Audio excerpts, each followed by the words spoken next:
Shalom Bapak Ibu, apa kabar pagi hari ini? Baik dan luar biasa, puji Tuhan Bapak Ibu. Semua kita masih dalam keadaan sehat, baik dan luar biasa sampai hari ini. Semua karena kebaikan Tuhan. Shalom juga Bapak Ibu yang mengikuti ibadah ini secara online. Mari kita mau sama-sama datang kepada Tuhan, mari kita berdoa. Kami bersyukur Tuhan buat kebaikan-Mu. Penyertaan-Mu yang sempurna terus ada bagi setiap kami. Pagi hari ini Tuhan, kami mau datang kepadamu. Kami mau beri yang terbaik lewat pujian kami, penyembahan kami, hati kami Tuhan. Kami bawa kepadamu. Biarlah semua hanya untuk hormat kemuliaan bagi nama-Mu. Terima kasih Tuhan. Terima kasih Bapa yang baik.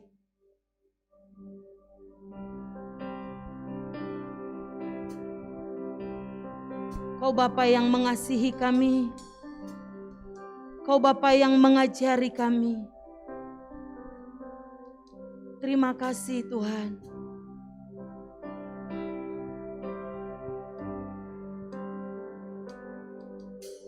Engkau Bapa yang mengasihiku,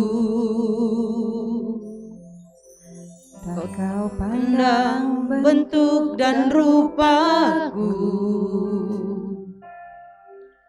Engkau mengasihiku dengan sepenuh hati, tak pernah sama seperti dunia ini.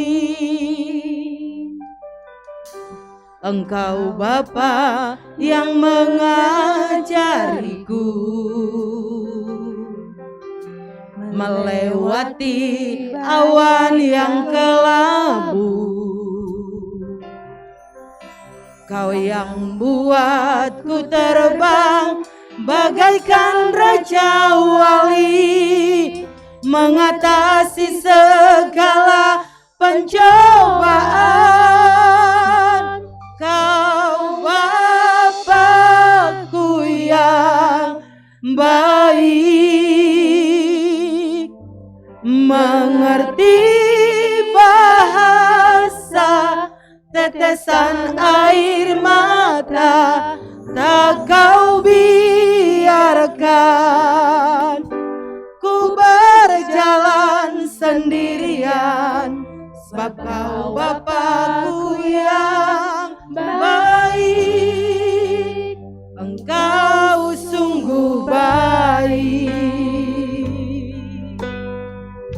Terima kasih Tuhan buat kebaikan-Mu. Terima kasih Yesus.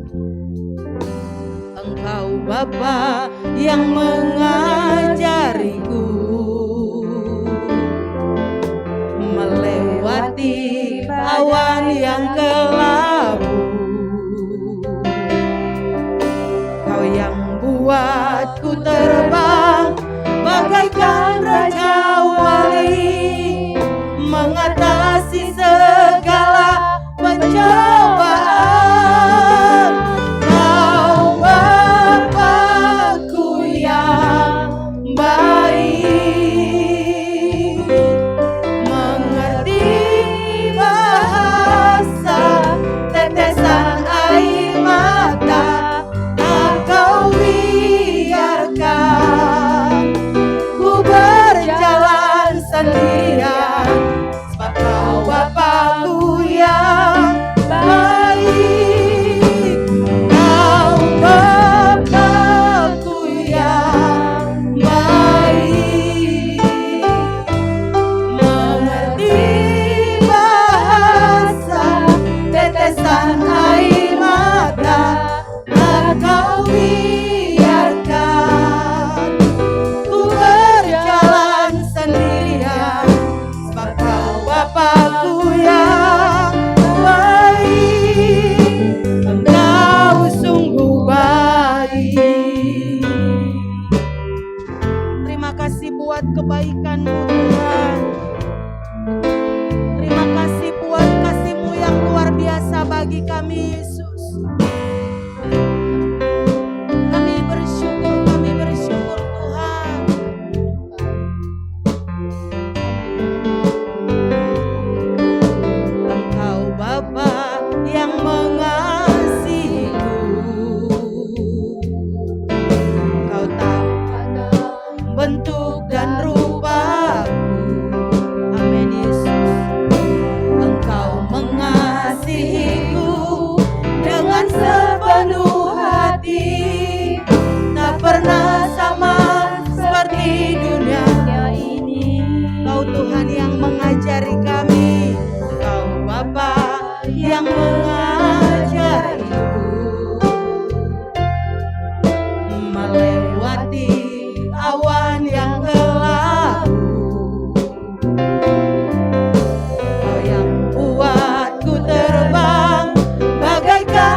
Bapa-Ku yang baik, Kau Bapa-Ku yang baik.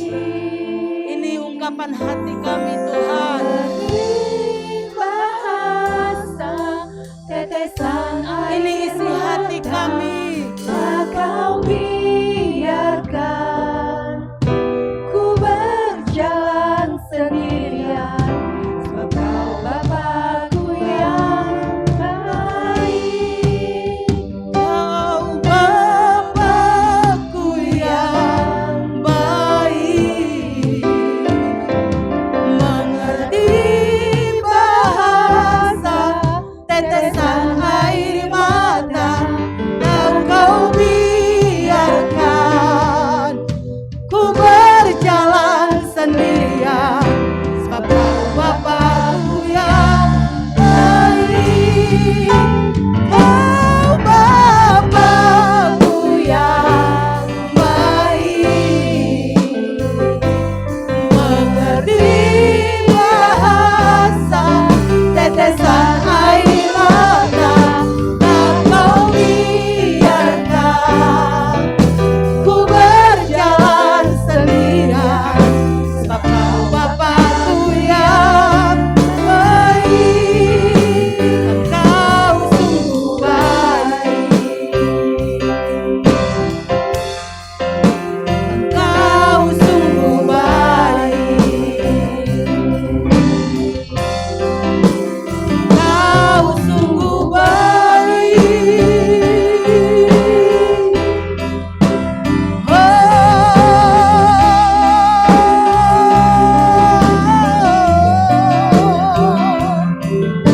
Kebaikan-Mu sangat terbukti. Kau Allah yang mengasihiku, Allah yang mengajariku.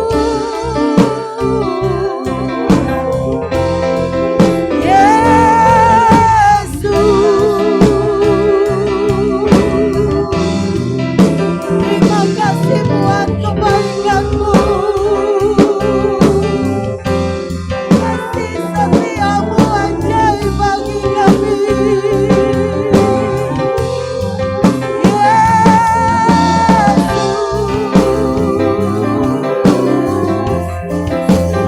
Muliakan Engkau di semua.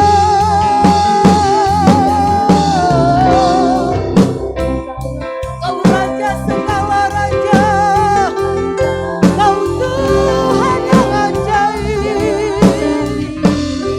Kami sembah Kau Tuhan. Kau Allah yang mengajari kami, Kau Allah yang mengasihi kami, Kau Allah yang menetapkan setiap kami, Kau Allah yang mengajari setiap kami. Terima kasih Tuhan buat kebaikan-Mu. Terima kasih buat kasih setia-Mu. Sungguh kami bersyukur. Kami bersyukur. Terima kasih Tuhan. Terima kasih Bapa. Engkau sungguh baik bagi kami. Terima kasih Yesus. Haleluya, haleluya Tuhan.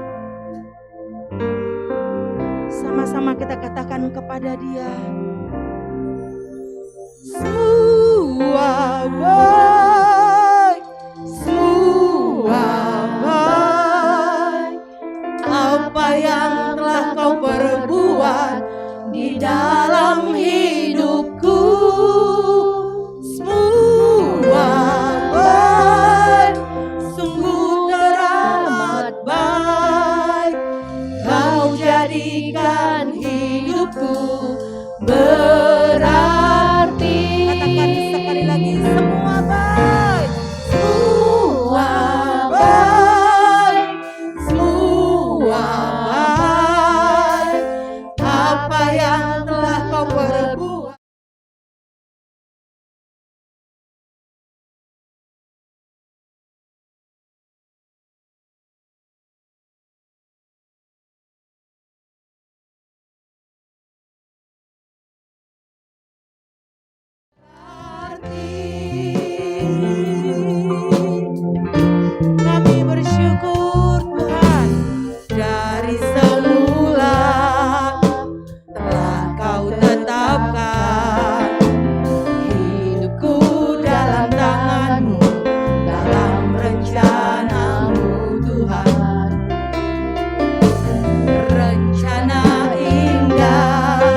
Terpujilah Engkau di dalam nama Yesus, sama-sama kita katakan. Amin. Berikan tepuk tangan bagi Tuhan kita. Haleluya. Bapak Ibu, saya mau katakan, pastikan kiri kanannya bahwasanya Tuhan itu baik. Coba pastikan. Apakah Tuhan itu baik? Amin. Kita mau katakan pujian ini. Tuhan, Engkau sungguh teramat baik bagi kami.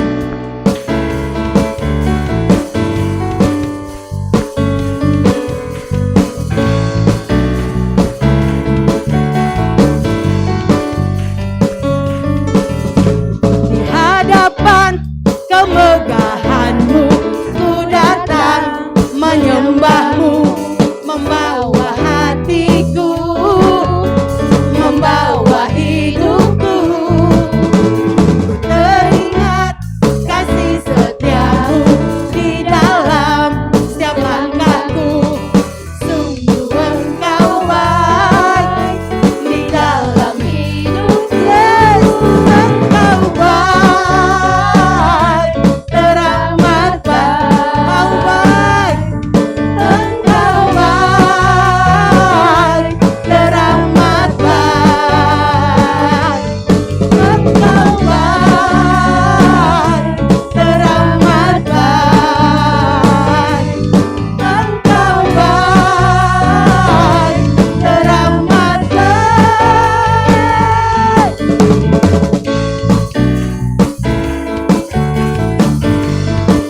Kau Allah yang sungguh terbaik bagi kami, Tuhan.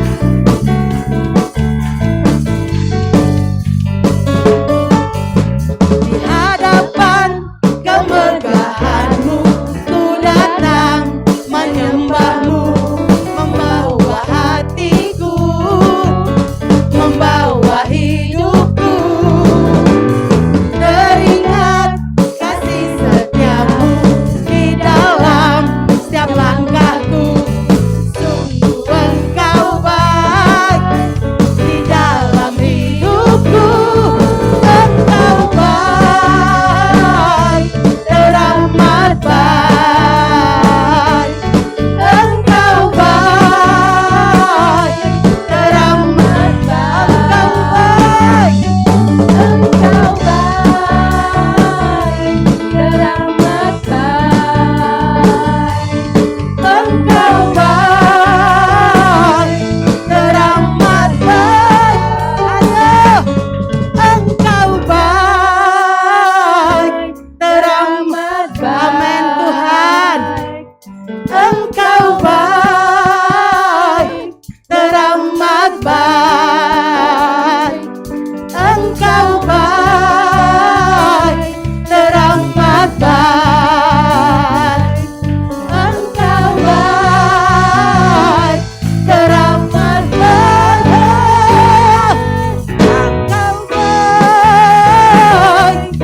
teramat baik. Engkau baik, teramat baik.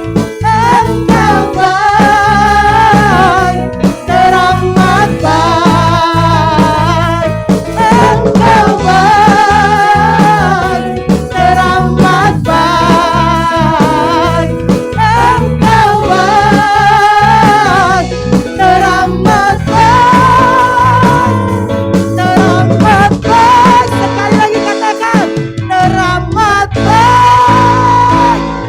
Yes. Haleluya.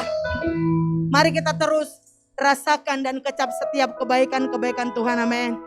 Dan kita akan terus mengalami kebaikan Tuhan lewat kita mengenal siapa Tuhan sebenarnya dalam hidup kita. Mari kita terus mau datang kepada Tuhan. Terima kasih Tuhan. Terima kasih buat kebaikan-Mu. Sungguh Kau teramat baik bagi kami. Terima kasih Tuhan. Tidak ada yang dapat kami banggakan selain Engkau dalam hidup kami Tuhan. Tak ada yang ku banggakan selain dirimu. Tak ada yang ku inginkan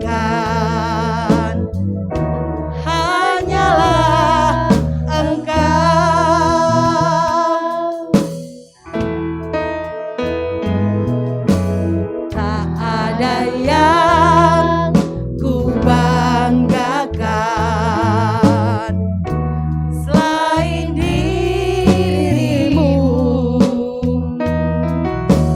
Tak ada yang ku inginkan, hanyalah Engkau.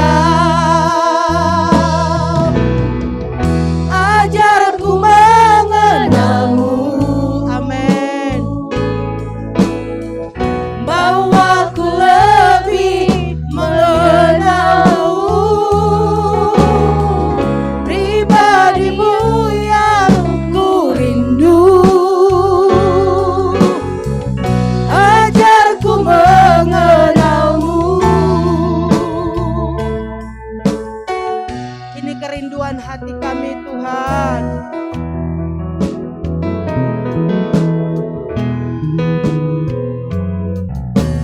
Aku ingin tinggal dalam pelataran-Mu. Aku ingin lebih dalam di hadirat-Mu. Ajarku mengenalmu, bahwa ku lebih mengenalmu, pribadimu yang ku rindu. Ajarku mengenal, biarlah kami mengenal Engkau lebih lagi, Tuhan. Ajarku mengenalmu, bahwa ku lebih mengenalmu, pribadimu yang ku rindu. Ajarku mengenalmu, ajar kami mengenalmu. Ajarku mengenalmu, bahwa kami lebih lagi, bahwa ku lebih mengenalmu, hanya pribadimu yang ku rindu. Ajarku mengenalmu.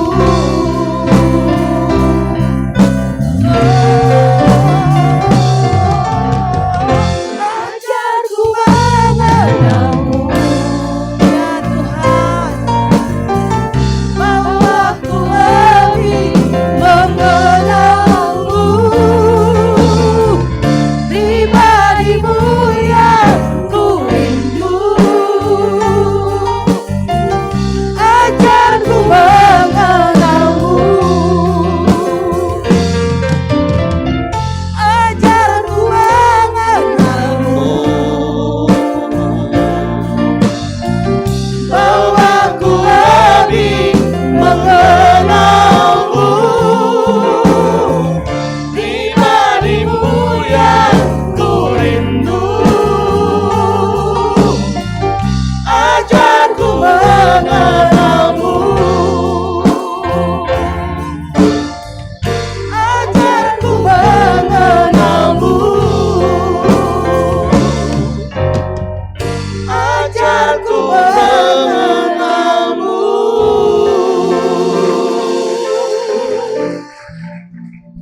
Ini yang menjadi doa kami, ini menjadi kerinduan kami di hadirat-Mu pagi ini. Bahwa kami lebih mengenal Engkau lebih dalam lagi, mengenal Engkau secara utuh Tuhan. Sehingga kami menjadi pribadi yang kuat, dan dengan kekuatan yang datangnya dari pengenalan akan Engkau, kami bertindak Tuhan. Sehingga melalui hidup kami, ada banyak orang-orang yang tadinya tidak mengenal Engkau. Mereka juga boleh mengenal Engkau secara pribadi. Karena sungguh hanya pengenalan akan Tuhan yang akan membuat kami boleh menikmati hari-hari hidup kami. Sebab itu bawa kami lebih dalam lagi mengenal Engkau secara pribadi. Melalui firman-Mu, melalui hubungan yang intim antara kami dan Engkau secara pribadi Tuhan. Tuhan, kami bersyukur pagi hari ini kami boleh berkumpul di tempat ini.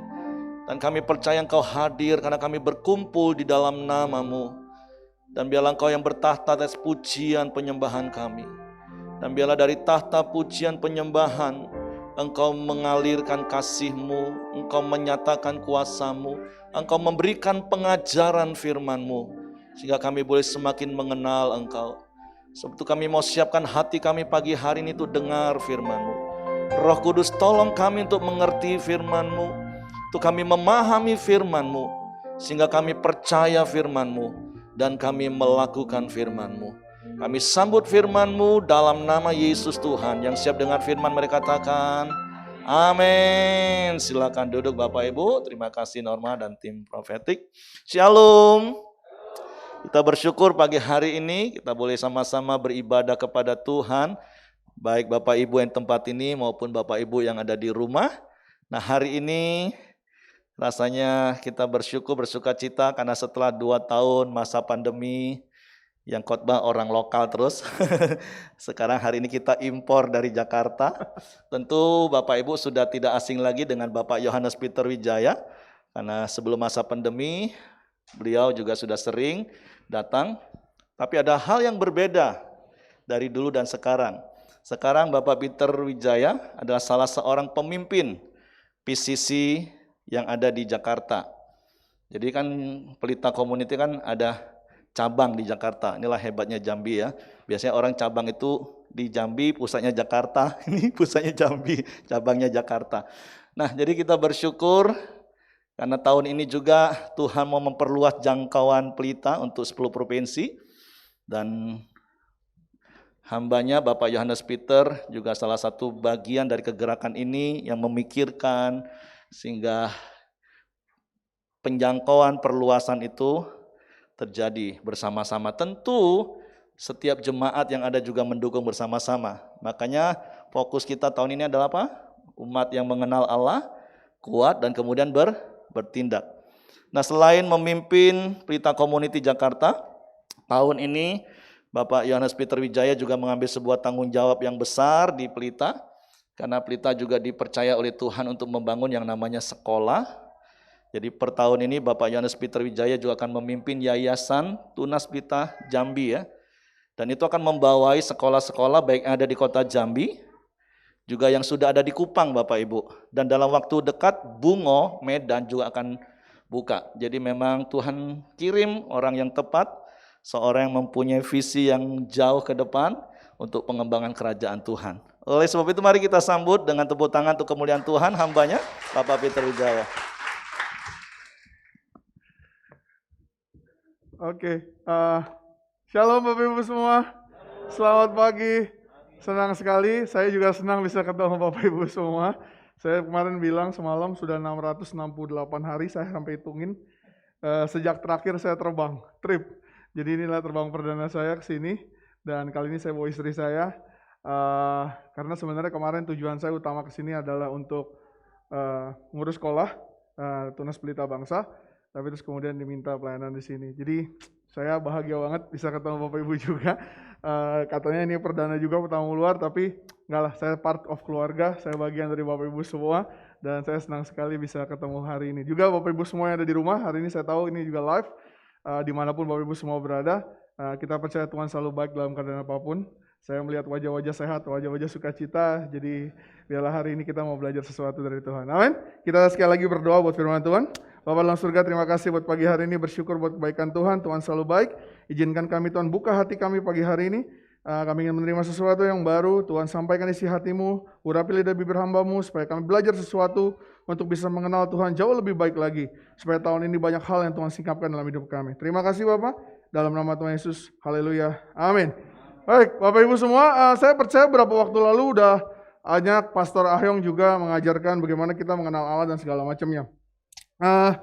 Kalau kita mengenal Allah, saya rasa kita tidak akan ragu atau takut untuk bertindak atau mengerjakan apa yang Tuhan minta, ya kan? Kan temanya adalah umat yang mengenal Allah, kuat dan bertindak. Buat saya, Anda akan bisa kuat, Anda akan bertindak kalau yang poin pertamanya Anda udah kenal dulu. Jadi kalau Anda belum mengenal Allah, maka menurut saya ya mungkin akan sulit untuk kuat dan bertindak. Tapi kalau Bapak Ibu sudah kenal Tuhan dengan baik, menurut saya akan gampang untuk mengerjakan apa yang Tuhan minta. Kalau saudara udah kenal Tuhan dengan baik, kita akan tahu apa yang benar, apa yang salah, tanpa kita takut untuk bertindak. Karena hari-hari ini di dunia ini memang susah untuk membedakan mana yang benar yang salah. Zaman dulu semuanya jelas hitam dan putih. Hari-hari ini semua serba abu-abu. Kadang-kadang kelihatannya benar, nggak taunya salah. Kadang-kadang kita pikir salah, nggak taunya benar. Contoh, lihat 2 tahun musim pandemi. Perdebatan yang terjadi adalah soal apa? Pakai masker, nggak pakai masker. Vaksin atau nggak vaksin. Datang ke gereja aman atau enggak. Gitu kan? Jadi bukan sesuatu yang jelas seperti dosa atau nggak dosa gitu. Nipu atau nggak nipu. Nyolong atau nggak nyolong, dan lain sebagainya. Jadi inilah yang membuat kita jadi lebih susah. Tapi saya percaya kalau kita kenal Tuhan kita dengan baik, kita akan tahu bedanya. Nah, untuk mengenal Tuhan dengan baik, tentunya kita mesti jadi muridnya. Ya kan? Karena cuma murid yang bisa deket sama gurunya. Kalau cuma sekedar penonton dari jauh, itu beda gitu. Saya cuma cukup tahu. Kalau saya kenal Pak Heri dari jauh, ya saya cukup tahu, oh ya Pak Heri. Tapi dengan saya mengenal jadi muridnya Pak Heri, mungkin hasilnya akan beda gitu. Karena kalau kita jadi muridnya Tuhan, salah satu yang diminta sama Tuhan adalah, ada yang salah? Mic-nya? Mati? Oke, mau diganti aja? Sure, nggak apa-apa, it's okay.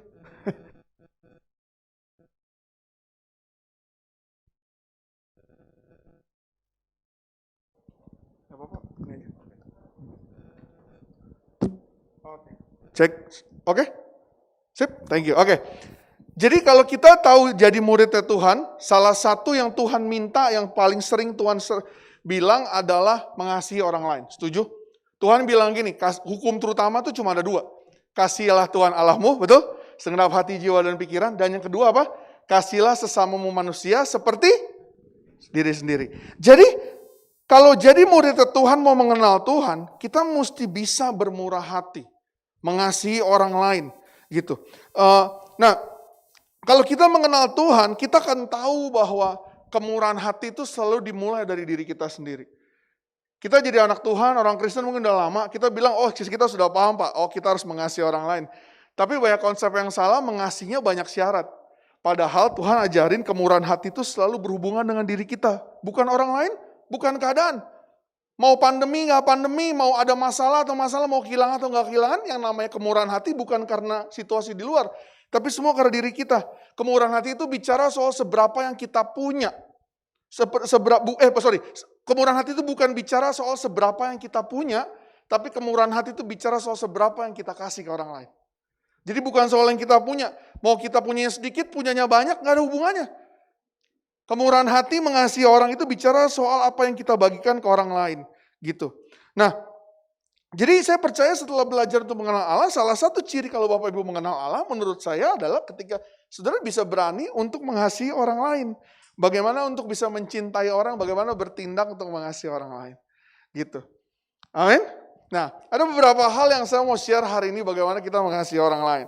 Oke, ada 3 aja yang saya mau share pagi hari ini. Yang pertama adalah mengasihi dan mencintai orang lain itu selalu bicara soal koneksi. Bukan koreksi, ya. Bilang sama-sama sama saya, koneksi. Ya, bukan koreksi loh saudara, koneksi. Saya mau kasih contoh, Tuhan menyembuhkan orang di kolam Bethesda pada hari apa? Pada hari Sabat. Orang ini udah sakit 38 tahun.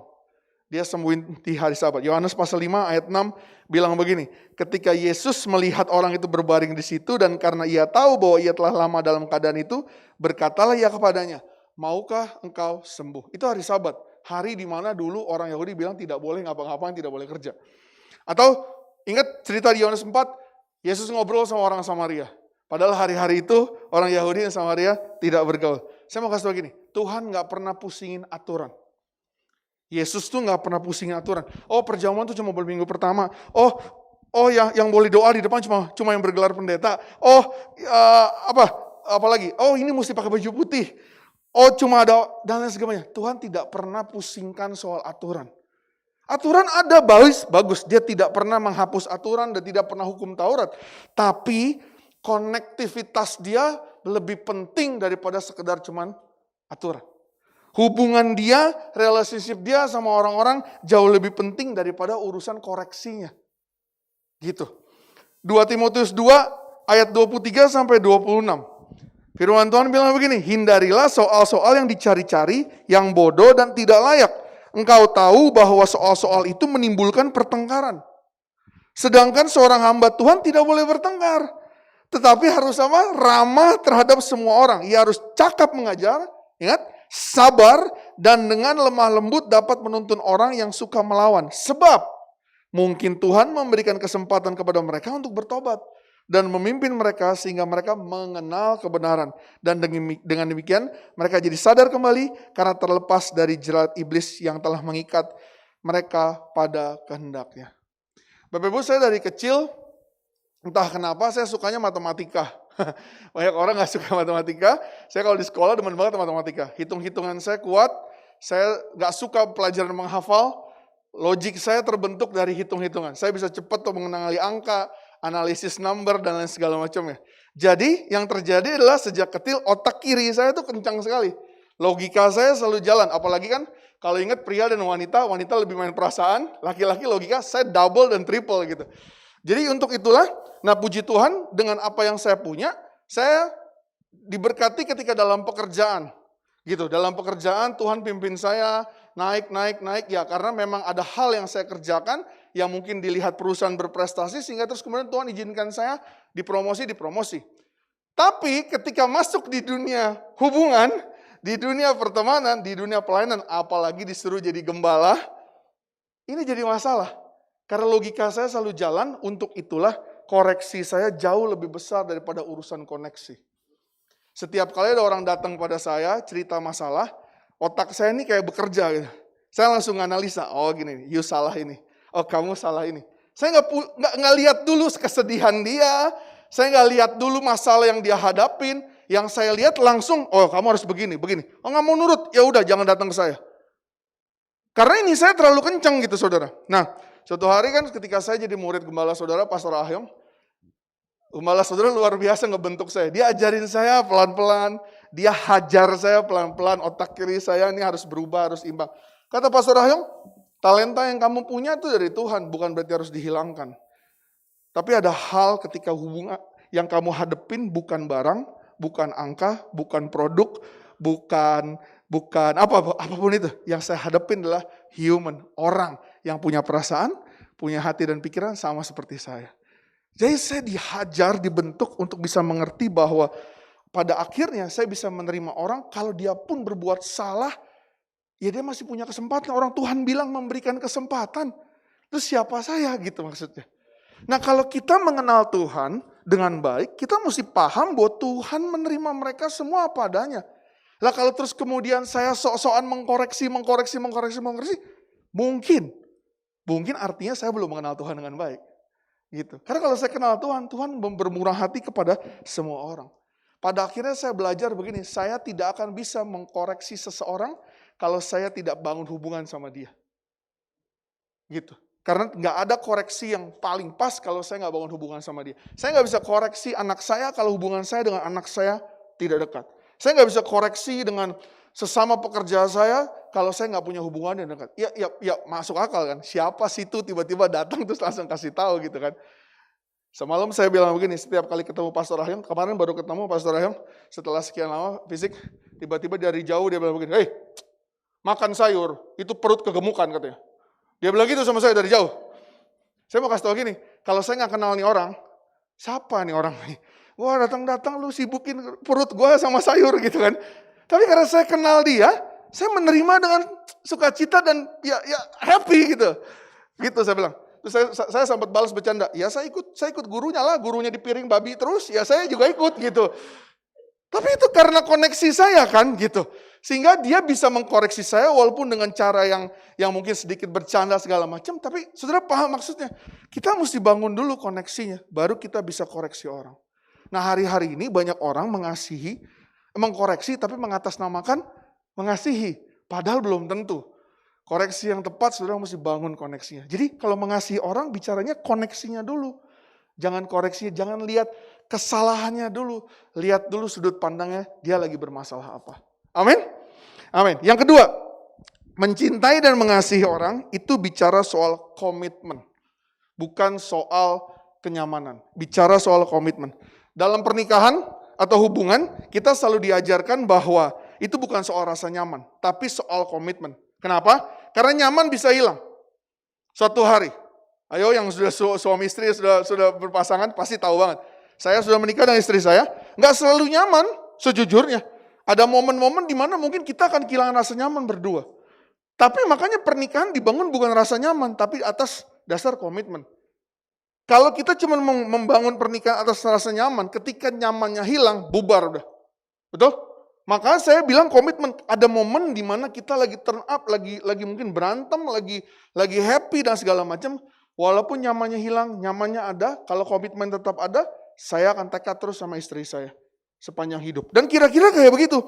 Jadi, oke, Lukas 9 ayat 57 sampai 58. Lukas 9 ayat 57 sampai 58. 58 firman Tuhan bilang begini, ketika Yesus dan murid-muridnya melanjutkan perjalanan mereka, berkatalah seorang di tengah jalan kepada Yesus, "Aku akan mengikut engkau kemana saja engkau pergi," kata muridnya. Yesus berkata kepadanya, serigala mempunyai liang dan burung mempunyai sarang, tetapi anak manusia tidak mempunyai tempat untuk meletakkan kepalanya. Kita berani kehilangan kenyamanan hidup kita. Di zaman Yesus biasanya guru-guru agama kan keliling tuh sama gurunya kan. Ngajar, dapat tempat penginapan yang bagus, nyaman, makanan yang cukup. Jadi banyak orang berpikir, karena hari itu Yesus dikenal sebagai rabi yang cukup terkenal, kalau ikut Yesus itu mereka akan dapat posisi yang sama. Oh, dijamu gitu kan, dapat tempat tinggal yang bagus. Makanya orang yang tanya sama Yesus di ayat 57 itu berpikir mengharapkan bahwa ia akan mendapatkan kenyamanan hidup. Tapi Yesus tahu banget latar belakang orang ini bertanya. Dia tahu sekali. Makanya Yesus berusaha menjelaskan karena Yesus mau kasih tahu, saya nih ngajar di mana aja dan kapan aja. Saya ngajar di tempat yang bagus ataupun yang di tempat yang jelek. Saya tuh ngajar nggak yang tempat yang mungkin baik sekali atau kurang baik. Bahkan Yesus tahu dia akan mati di satu hari di kayu salib. Dia mau kasih tahu gitu ke murid-muridnya. Nah, kalau kita menyebut kita sebagai murid Tuhan, kalau kita sudah mengenal Tuhan dan kita jadi murid Tuhan, kita siap ninggalin kenyamanan nggak? Dan hidup lebih mementingkan hidup orang lain daripada diri sendiri. Ini susah loh di hari-hari ini. Gitu. Keegoisan itu semakin melebur menjadi sifat yang biasa. Saya menyaksikan sendiri di dunia saya. Ya, saya pikir saudara juga melihat. 2 tahun lalu waktu pandemi ketika masker terbatas, ketika oksigen terbatas, orang tuh keluar asli dan karakternya. Betul? Jadi, saudara siap nggak untuk lebih mengasihi orang lain, berkomitmen kalau jadi murid Tuhan? Waktu saya memilih untuk ikut Tuhan, saya harus siap kehilangan kenyamanan. Tapi begini, saya juga nggak mau sok-sokan di depan Bapak Ibu semua. Saya pun, apakah saya dari awal berniat untuk tidak nyaman? Ya enggak. Manusia mana yang nggak nyaman, betul nggak? Saya pun juga pengen hidup nyaman. Tapi maksud saya gini, waktu saya berkomitmen saya mau ikut Tuhan, mau nyaman, mau enggak, mau situasinya baik atau enggak, ya itu kan satu paket. Namanya juga saya jadi murid ya. Saya nggak bisa milih-milih, kalau saya jadi murid saya cuma mau enaknya aja. Atau enggak enaknya aja gitu. Itu semua satu paket. Yang namanya murid tentu jauh lebih mengenal. Ya kalau memang saya nggak mau ambil komitmen, ya berarti ya udah saya jangan jadi murid, jadi penonton dari jauh aja. Tapi kan siapa yang lebih mengenal Tuhan adalah muridnya, bukan penontonnya. Gitu. Saya semalam bilang, saya waktu memutuskan, saya bilang sama Pastor Hayong, muridkan saya, ajarin saya banyak hal. Maka saya otomatis sudah menerima dia sebagai guru saya. Saya ikut Pastor Hayong udah cukup lama, saya dibentuk dan diajar dan segala macam ya. Saya bilang sama istri saya, waktu kita memutuskan ikut Pastor Hayong, dan artinya adalah apapun yang terjadi kita mesti ikut. Pastor Hayong lagi senang ya kita ikut senang. Dia lagi sedih ya ikut sedih. Dia lagi pergi pelayanan ke kota ya kita bisa siap ikut. Ke desa pun ya kita mesti ikut. Saya nggak bisa milih gini, kok aku yang kota besar lah, gitu. Yang kota kecil janganlah, gitu ya. Nggak bisa gitu. Saya bilang sama istri, apapun kita mesti ikut. Kalau yang lagi makan enak, makan babi, kita ikut. Dia lagi makan ubi sama nasi pun, ya kita ikut, gitu kan. Maksud saya, Saya nggak bisa milih gitu. Karena kalau saya benar-benar mau kenal dia, saya mesti ikut dia apa adanya. Nah sama kalau kita ikut Tuhan. Apapun yang terjadi kita mesti ikut. Satu set. Komitmen. Terima Yesus itu gratis loh. Betul? Itu adalah anugerah keselamatan. Ikut Yesus ada harga yang mesti dibayar. Ya, ikut Yesus ada harga. Melayani dia itu butuh komitmen yang sungguh luar biasa. Musa punya pilihan untuk tinggal di Mesir atau enggak? Dia sebagai anak raja, dia nggak sengaja membunuh, dia punya pilihan. Tapi hatinya nggak nyaman. Dia pergi tinggalkan Mesir. Udah tinggalin Mesir, udah hidup di padang gurun, udah enak-enak jadi gembala, menikmati masa pensiun. Dia punya pilihan untuk menolak semak belukar. Betul? Dia punya pilihan. Lagi enak-enak nikmatin masa tua, tapi dia disuruh pergi, datang ke Mesir, balik lagi, repot-repot dan segala macam. Makanya Ibrani 11:24-26 bilang begini. Karena iman, maka Musa setelah dewasa menolak disebut anak putri Firaun. Karena ia lebih suka menderita sengsara dengan umat Allah daripada untuk sementara menikmati kesenangan dari dosa.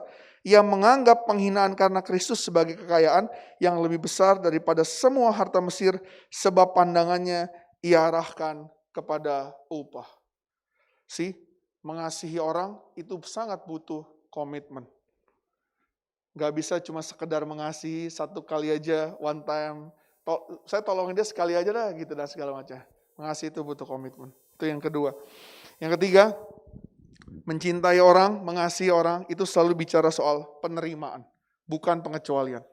Kita belajar untuk menerima orang apa adanya. Markus 1 ayat 16-18. Ada sebuah cerita yang saya mau share ke Bapak Ibu. Markus 1 ayat 16-18. Ketika Yesus sedang berjalan menyusur danau Galilea, ia melihat Simon dan Andreas, saudara Simon. Mereka sedang menebarkan jala di danau, sebab mereka penjala ikan. Yesus berkata kepada mereka, mari ikutlah aku dan kamu akan kujadikan penjala manusia. Lalu mereka pun segera meninggalkan jalannya dan mengikuti dia. Setiap kali saya baca cerita ini, ada hal yang selalu mengganggu pikiran saya. Mengganggu pikiran saya adalah, kenapa dalam waktu sekejap, yang namanya Simon Petrus dan Andreas diajak Tuhan berpindah, seketika itu juga dia langsung mau. Dia langsung tinggalin jalannya, terus dia langsung pergi. Saya nggak habis pikir. Sekarang pun kalau saudara, Pak Heri besok urus ini ya. Saya pikir-pikir dulu Pak, saya diskusi dulu sama istri Pak. Gitu kan? Saya kemarin tahun lalu ditelepon sama Ko Hyong dari Jambi.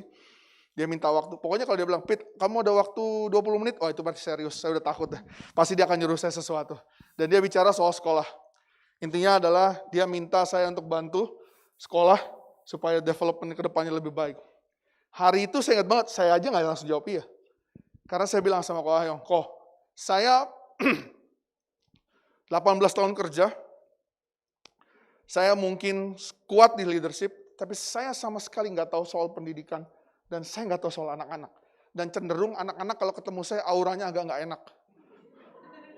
Bagaimana saya bisa ngurus pendidikan? Itu pertanyaan saya. Tapi Ko Hyong bilang begini sama saya. Dia bilang semua juga nggak tahu apa-apa. Penatua waktu bangun gedung ini juga nggak tahu apa-apa. Tapi kamu lihat gedungnya sudah berdiri. Jadi kata Ko Hyong, kasih room buat Tuhan bekerja dalam hidup kamu. Kasih karunia-Nya. Itu saya masih pikir-pikir. Saya ingat banget saya bilang, saya jawab, saya diskusi dulu sama istri ya. Itu sebenarnya kata-kata kunci untuk beli waktu aja kan gitu. Saya berharap nih, saya diskusi sama istri saya bilang, janganlah pikir dulu waktu kamu di mana, Jakarta sekolah di Jambi. Saya ngomong sama dia bilang, itu bagus tuh pelayanan katanya gitu. Mendingan itu katanya. Nah jadi kita tuh kan sering gitu ya. Tapi Simon, Petrus, dan Andreas, firman Tuhan mencatat seketika itu juga jalannya ditinggal, dia langsung pergi. Nah, saya kebetulan belajar sesuatu waktu di Jakarta sama seorang yang ahli belajar teologi. Saya diajarin sesuatu dan ini membukakan pikiran saya. Dan saya mau share ke Bapak Ibu. Jadi gini, kita balik ke masa itu ya, bayangin. Waktu itu Yesus tuh udah dikenal sebagai rabi atau guru, betul? Apa buktinya? Buktinya dia boleh masuk ke dalam rumah ibadah kan. Dia ngajar-ngajar, maka dia adalah rabi dan guru. Dan bayangin, Alkitab mencatat kemanapun dia pergi, berkumpul orang banyak, bergumul. Berarti kan saya ngebayang gini, ini orang terkenal dong. Yesus tuh hari itu terkenal di semua orang. Karena kemanapun dia pergi selalu rame. Nah, terus kemudian yang kedua, saya belajar mengenai sistem pendidikan, metode di zaman itu. Jadi ada tingkat pendidikan dasar di zaman itu yang disebut dengan bed saver. Oke, namanya bed saver. Bed Saver ini apa? Ini anak-anak umur 5 sampai 6 tahun. Oke. Diperkenalkan sama kitab Taurat. Kejadian, Keluaran, Imamat, Bilangan gitu ya. Diperkenalkan. Jadi di Bed Saver ini anak umur 5 tahun diperkenalkan. Kalau dia udah selesai 5-6 tahun, maka dia akan naik ke level berikutnya yang disebut dengan Bet Talmud. Nah, di Bet Talmud ini anak-anaknya udah umur 10 sampai 14 tahun. Ngapain dia? Dia menginterpretasikan kitab-kitab yang tadi dia belajar di Bet Saver. Bayangin, menginterpretasikan. Masih umur 10 sampai 14 tahun. Dia belajar terus kemudian dia mesti menghafal semua kitab perjanjian lama. Di 10-14 tahun. Jadi nggak banyak nih yang lulus di sini. Karena ini susah gitu. Nah, andaikan dia lulus, maka dia akan naik ke tingkat berikutnya disebut dengan Bet Midrash. Nah, di Bet Midrash ini adalah dia sudah aktif sebagai murid, dia mesti cari rabi sebagai guru dan mentornya. Habis dia ketemu, dia akan minta sama si rabi ini, saya mau jadi muridnya, dan dia akan pergi kemanapun rabi ini pergi. Jadi, boro-boro Bet Midrash, banyak anak yang gak lulus di Bet Talmud. Kalau dia gak lulus di Bet Talmud, lalu dia ngapain? Kalau dia gak lulus di Bet Talmud, maka dia akan balik sama orang tuanya, dia akan kerja biasanya. Sama orang tuanya. Ngapain aja lah pokoknya di hari-hari itu. Nah, karena sistem pendidikan ini, maka kita semua sepakat, kita percaya bahwa Petrus dan Andreas tidak lulus di Bet Talmud. Karena kerja dia ngapain? Nelayan. Dia bukan jadi murid seorang guru. Jadi kita bisa percaya bahwa mereka nggak lulus, mereka termasuk orang-orang yang tidak berpendidikan tinggi. Tapi Tuhan pilih mereka. Jadi saya bisa ngebayangin sekarang, kenapa waktu itu begitu dipanggil sama Tuhan, dia langsung mau. Guru terkenal, rabi yang udah ribuan orang mau ngumpul, ada orang bahkan cuma mau pegang jubahnya doang, tiba-tiba panggil saya. Gimana dia gak happy? Orang tua manapun pasti akan merilis gitu. Langsung ditinggalkan jalannya. Jadi Tuhan menerima mereka apa adanya. Makanya ya, di Rasul Paulus katakan begini, 1 Korintus 1 ayat 25 sampai 28. 1 Korintus 1 ayat 25 sampai 28. Sebab yang bodoh dari Allah lebih besar hikmatnya daripada manusia. Dan yang lemah dari Allah lebih kuat daripada manusia. Ingat saja saudara-saudara, bagaimana keadaan kamu ketika kamu dipanggil. Menurut ukuran manusia tidak banyak orang yang bijak. Tapi banyak orang yang berpengaruh, tidak banyak orang yang terpandang. Tetapi apa yang bodoh bagi dunia dipilih Allah untuk memalukan orang-orang yang berhikmat. Dan apa yang lemah bagi dunia dipilih Allah untuk memalukan apa yang kuat. Dan apa yang tidak terpandang dan yang hina bagi dunia dipilih Allah. Bahkan apa yang tidak berarti dipilih Allah untuk menyediakan apa yang berarti. Yesus yang sama 2000 tahun lalu, Yesus yang sama hari-hari ini. Dia selalu buka pintunya lebar-lebar. Kalau mau jadi murid dia, mau mengenal dia, kalian gak perlu berubah dulu. Kita gak perlu suci dulu, kita gak perlu bertobat dulu. Dia tuh terima kita apa adanya. Amin. Nah sekarang gini masalahnya. Kalau Yesus guru kita kan kita disuruh mengenal Tuhan ya. Yesus guru kita aja sudah tunjukin bahwa dia menerima orang apa adanya. Kenapa kita jadi manusia kadang-kadang suka sok-sokan mengecualikan orang? Dan kita menerima orang dengan syarat.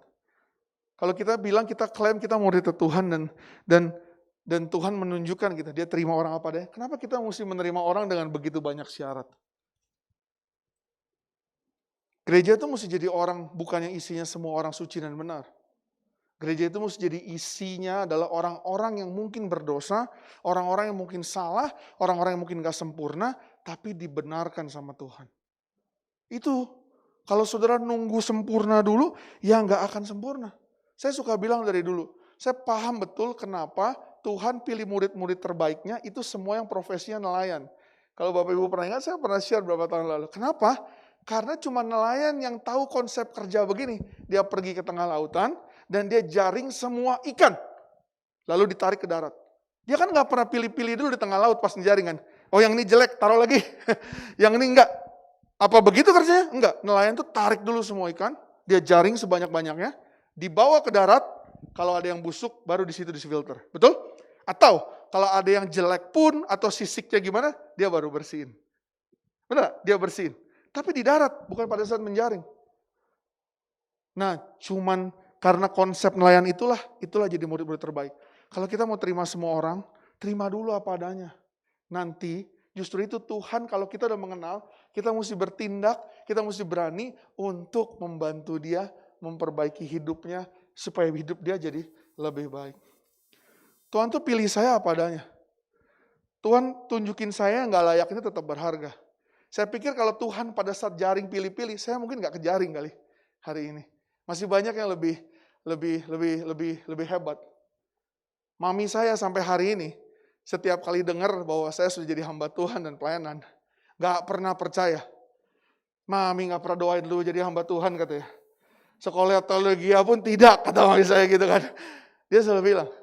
Tapi saya cuma bilang bahwa mereka jadi Tuhan kirimkan orang-orang di sekitar saya mengasihi saya apa adanya.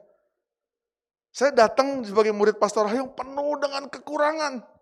Tapi dia menerima saya apa adanya. Dan lingkungan dia menerima saya apa adanya.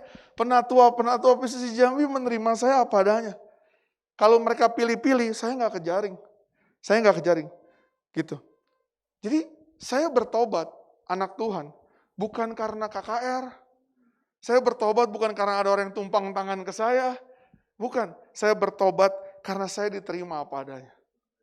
Saudara, kalau saudara mau benar kita jadi murid dan mengenal Tuhan, percaya gak sih kalau kita bisa membuat orang bertobat hanya dengan menerima dia apa adanya? Bukan mengecualikan dia. Dulu saya selalu buat pengecualian. Dulu saya selalu bilang, males lah ngurus yang ini berantakan mulu gitu. Kalau udah datang ke saya, aduh nih orang judi terus gak berubah-berubah, udahlah mendingan sama pendeta lain aja. Pusing saya gitu. Atau aduh ini orang narkoba nggak sembunyi. Oh ini orang berantem terus suami istri. Aduh saya mau yang gampang-gampang aja lah gitu kan. Hidup udah susah gitu. Kerja udah capek gitu dari pagi kan. Konseling saya kan selalu pulang kantor. Saya kerja pagi, malam. Nanti kadang-kadang istri anak saya komplain waktunya mana. Saya pengen juga yang enak-enak aja. Tapi saya suka kayak ditemplak Tuhan. Lalu aja gue terima apa adanya. Masa lu mau terima orang beda-beda? Oh saya paham. Saya buat pengecualian karena saya belum mengenal Tuhan dengan baik. Kalau saya kenal Tuhan dengan baik, maka harusnya saya bisa menerima orang apa adanya. Amin? Susah sih, susah. Kita manusia cenderung lihat manusia kan, secara fisikal. Paham? Jangankan orang lain. Saudara aja kadang-kadang suka begitu. Saya punya beberapa saudara yang kadang-kadang menyusahkan gitu. Tapi saya selalu bilang sama istri saya, bantu saya untuk kuatin. Saya nggak boleh tinggalin mereka. Biar bagaimana itu saudara saya. Ya bukan berarti saya selalu membenarkan apa yang dilakukan, tapi saya nggak boleh bikin pengecualian untuk mereka. Saya mau tutup dengan ini. Tahun lalu Tuhan izinkan papi saya meninggal. Saya dekat sekali sama beliau. Mei, dia meninggal karena mulanya COVID, tapi terus kemudian sebenarnya dia meninggal sangat mendadak karena serangan jantung. Jadi sebenarnya kami diizinkan Tuhan sekeluarga, 8-9 orang. Papi mami saya, istri saya, adik saya, adik ipar, 2 anaknya. Semua sekeluarga berbarengan COVID waktu itu. Pas lagi Delta. Kami sekeluarga COVID, tapi sebenarnya papi mami saya baik-baik aja. Kenapa saya ngerasa waktu itu baik? Mungkin ya, saya bukan ahli kedokteran, mungkin karena vaksin. Mungkin ya. Karena dia benar-benar baik, padahal dia punya penyakit bawaan. Papi saya juga punya jantung kecil, terus mami saya punya darah tinggi. Tapi baik-baik aja di rumah, nggak sampai harus masuk rumah sakit pakai itu nggak. Baik-baik kita isolasi bareng di rumah.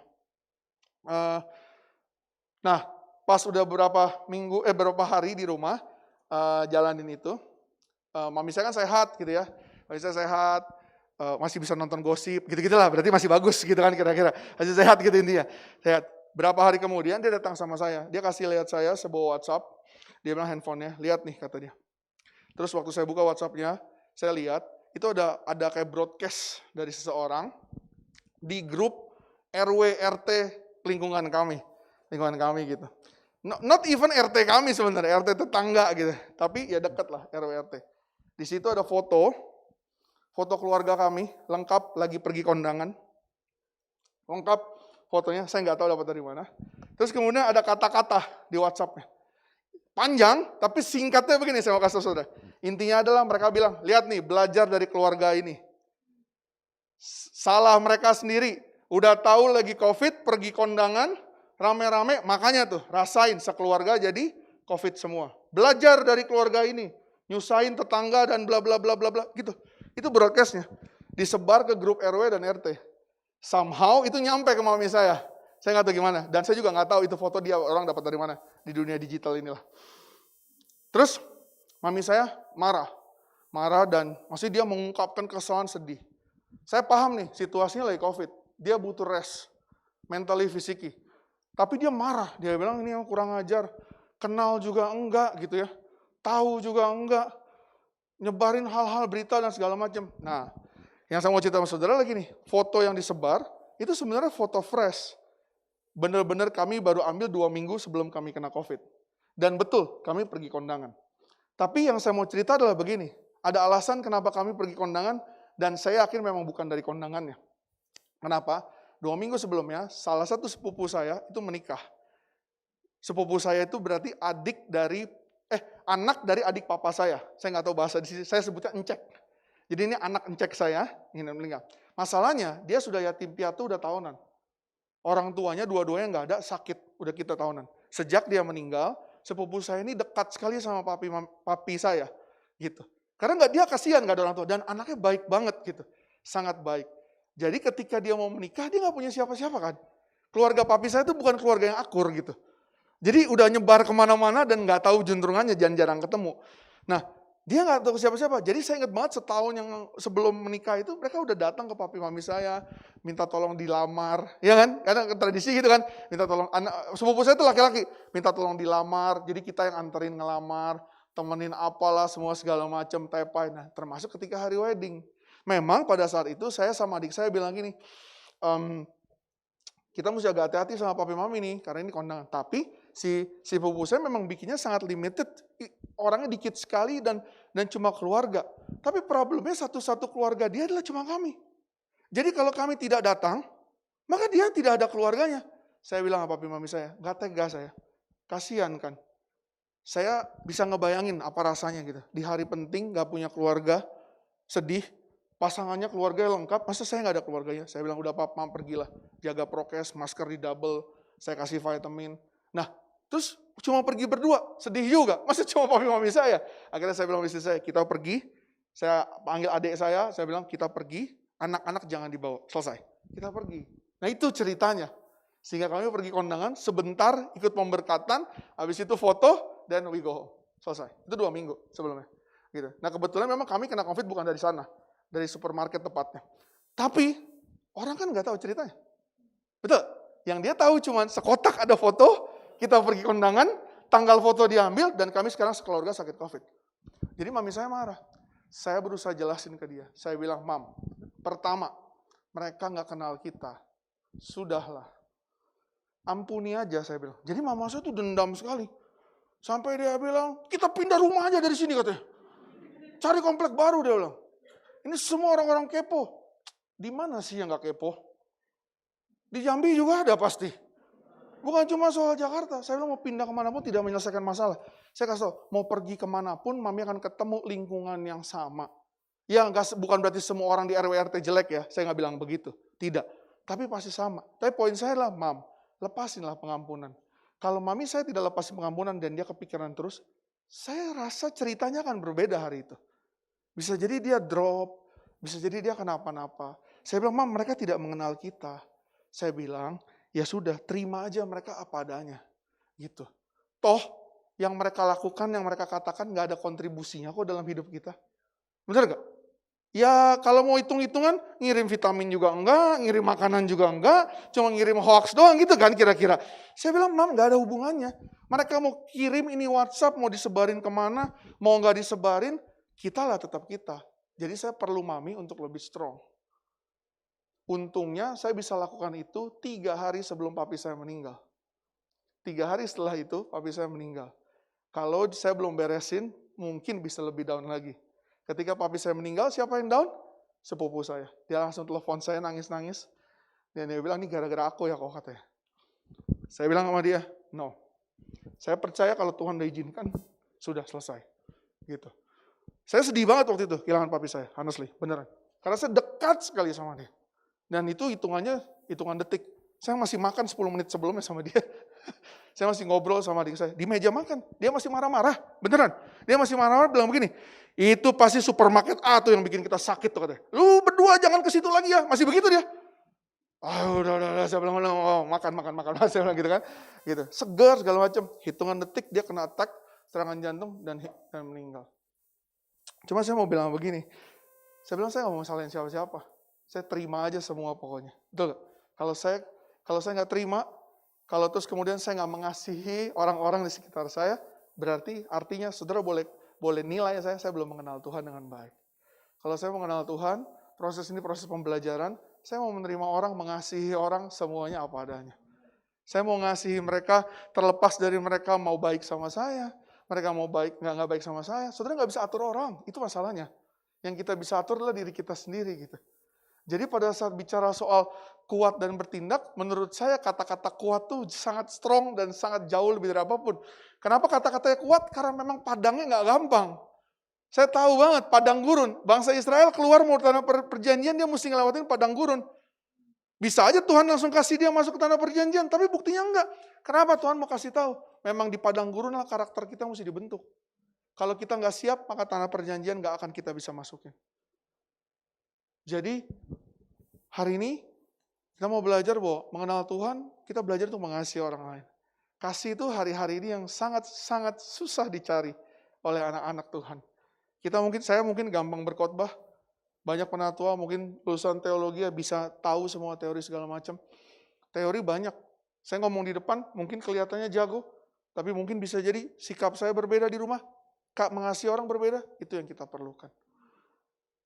Karena buat saya, kalau kita mengenal Tuhan, kita mesti jadi muridnya dan kita mesti lakukan apa yang seperti Tuhan mau. Sehingga banyak orang nanti melihat perbuatan Tuhan dalam hidup kita dan memuliakan Bapa di surga. Amin. Saya nggak tahu hari ini saudara sedang melewati apa. Saya kehilangan papi, mungkin ada yang kehilangan kerjaan, ada juga yang kehilangan keluarga. Saya nggak tahu apapun itu. Tapi udahlah, stop saling menyalahkan. Gak ada lagi, ini gara-gara lu sih. Gara-gara lu nggak pakai masker sih. Gara-gara lu sih. Ini gara-gara gereja sih. Nah lah. Kasih semua orang, terima padanya. Kita terima mereka semua padanya, supaya kita lebih damai, sejahtera, dan kita bisa belajar untuk mengasihi orang apa adanya. Amin? Amin? Mari kita berdoa. Bapak, terima kasih buat pagi hari ini. Tuhan baik, sangat baik terhadap hidup kami. Tuhan, kami tahu Engkau ada di tengah-tengah kami. Tuhan, biarlah kami hari ini belajar untuk bisa mengenal Tuhan dengan baik. Tuhan, pada saat kami ingin jadi murid Tuhan, kami berkomitmen Tuhan, kami ingin belajar untuk mengasihi orang-orang di sekitar kami. Supaya kami bisa, berikan kami kekuatan supaya kami siap dan kami bisa bertindak untuk mengasihi setiap orang yang ada di sekitar kami. Supaya kami bisa berkomitmen untuk mengasihi mereka. Supaya kami bisa membangun hubungan dengan mereka. Supaya kami bisa menerima mereka apa adanya. Dan biarlah perbuatan Tuhan dimuliakan selalu apa yang atas kami lakukan. Berkati seluruh jemaatmu di tempat ini tidak terkecuali. Dimanapun mereka berada, termasuk yang juga ada di rumah. Tuhan berkati mereka semua, Tuhan berkati usaha pekerjaannya, apapun yang mereka kerjakan, biarlah Tuhan senantiasa beserta dengan mereka, dan khususnya jaga kesehatan kami semua Tuhan. Di hari-hari ini kami banyak ditakutkan oleh begitu banyak berita, tapi kami tahu Tuhan, kami berpegang teguh bahwa Tuhan akan selalu menjaga, apapun itu Tuhan selalu yang terbaik. Badai ini pasti berlalu, dan ketika kami melaluinya bersama-sama dengan Tuhan, kami akan merasakan damai, sejahtera, sukacita di akhir dari periode ini. Terima kasih Bapak. Bersyukur buat kebaikan Tuhan. Di dalam nama Tuhan Yesus. Haleluya. Amin. Terima kasih Bapak Ibu semua. Selamat pagi. Oke, terima kasih Pak Peter. Saya percaya setiap kita diteguhkan lagi dengan kebenaran firman Tuhan. Untuk kita semakin mengenal Tuhan, kuat dan bertindak. Amin. Seperti apa yang saya pesankan minggu lalu. Sudah doa dan sudah dapat 1 atau 2 nama orang yang harus Bapak Ibu dampingi sepanjang tahun ini, dari yang tidak kenal Tuhan jadi kenal Tuhan. Nah, hari ini kita diteguhkan. Terima apa adanya. Bangun koneksi, bukan koreksi terus. Terus buat komitmen dan terima tanpa pengecualian. Amin. Karena standar firman Tuhan katakan hukum yang utama yang kedua, kasihilah sesamamu manusia seperti dirimu sendiri. Kita ini juga bisa salah, tapi kita tetap sayang sama diri kita. Kita ini bisa penuh dengan kekurangan, tapi kita tetap bisa menerima diri kita. Orang juga bisa buat salah, orang juga bisa punya kekurangan, tapi Tuhan katakan kasihilah mereka seperti dirimu sendiri. Oke, terima kasih untuk Pak Yohanes Peter yang sudah menyampaikan firman. Mari ngomong kanan kiri, praktek. Itu yang penting Bapak Ibu. Bertindak. Karena seperti minggu lalu saya katakan, kita bukan cuma mau kuat untuk ngadepin masalah sepanjang tahun ini. Bukan. Kita mau kuat itu untuk bertindak, ngurusin orang tanpa pilih-pilih. Yang saya katakan minggu lalu sudah doa, Tuhan udah kasih, yuk kerjakan sama-sama. Tuhan memberkati. Nah, kita akan dengarkan beberapa multimedia.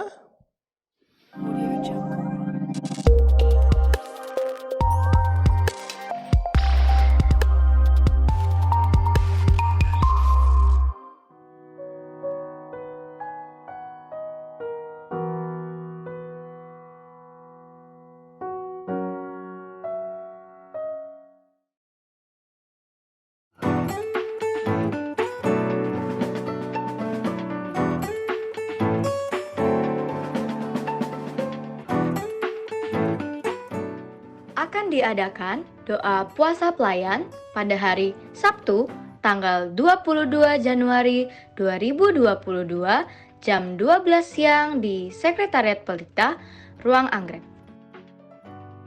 Kami mengucapkan selamat ulang tahun bagi Bapak, Ibu, Saudara-saudara yang berulang tahun di sepanjang minggu ini. Demikianlah Pelita News di sepanjang minggu ini dan Tuhan Yesus memberkati. Oke, jadi itu beberapa pengumuman multimedia dan saya berdoa berharap menghimbau kalau ada di antara Bapak Ibu yang punya waktu untuk siang hari ini, yuk sama-sama kita ke Yayasan Tecu jam 12 karena ada salah satu jemaat ibadat Tionghoa yang meninggal dan kita akan hantarkan bersama-sama untuk dikremasi pada siang hari ini. Oke, mari kita bangkit berdiri, kita akan akhiri pertemuan ibadah kita pagi hari ini dengan sebuah pujian. Hidupku menggenapi firman-Mu. Ini doa kami Tuhan. Tanda mujizat sertai tiap langkahku. Kau bersamaku di dalamku. Jadi bukti kebesaran-Mu. Sekali lagi katakan, hidupku menggenapi firman-Mu. Tanda mujizat sertai tiap langkahku. Kau bersamaku di dalamku. Jadi kebesaran-Mu. Sungguh biarlah hidup kami menjadi bukti kebesaran-Mu ketika kami hidup berpadanan dengan firman-Mu. Karena firman-Mu itu adalah pribadi-Mu Tuhan. Artinya ketika kami hidup sesuai firman-Mu itu karena kami mengenal Engkau secara pribadi. Dan biarlah kami berlaku seperti Engkau berlaku dan bertindak. Penuh kemurahan hati, menerima orang apa adanya. Kami berdoa pagi hari ini, kami berkomitmen di hadapan-Mu Tuhan. Setiap nama yang sudah Engkau taruh dalam hati kami, untuk kami dampingi mereka, untuk kami layani mereka di sepanjang tahun ini. Mereka yang tadinya tidak mengenal Engkau, kami mau akhirnya mereka mengenal Engkau secara pribadi. Mungkin kami harus rela berkorban dengan uang kami, waktu kami, tenaga kami, bahkan perasaan kami. Tapi kami mau belajar seperti Engkau, menerima kami apa adanya. Kami juga mau mempraktekkan karena kami mengenal Engkau. Tuhan, terima kasih buat firman-Mu pagi hari ini. Berkati hamba-Mu yang sudah menyampaikan kebenaran-Mu. Berkati mereka suami, istri, anak mereka, pelayanan yang di Jakarta. Bahkan apa yang sudah Engkau taruh dalam hidup mereka menjadi tanggung jawab yang Kau percayakan. Ada kasih karunia yang memampukan untuk mengerjakannya. Tuhan, terima kasih kalau sebentar kami akan berpisah satu dengan yang lain. Biarlah tangan kuasa-Mu menyertai kami sepanjang minggu ini Tuhan. Engkau menyertai kami, Engkau melindungi kami, Engkau memberkati kami. Engkau menjauhkan dari sakit penyakit. Sehingga kami boleh memuliakan nama-Mu. Tuhan, kami bersyukur dan biarlah berkat yang diucapkan di dalam nama Bapa, Anak, Laki-laki dan Roh Kudus yaitu di dalam nama Tuhan Yesus Kristus tercurah dan berlimpah-limpah dalam hidup setiap kami. Yang terima berkat mari katakan amin. Selamat hari Minggu, Tuhan memberkati.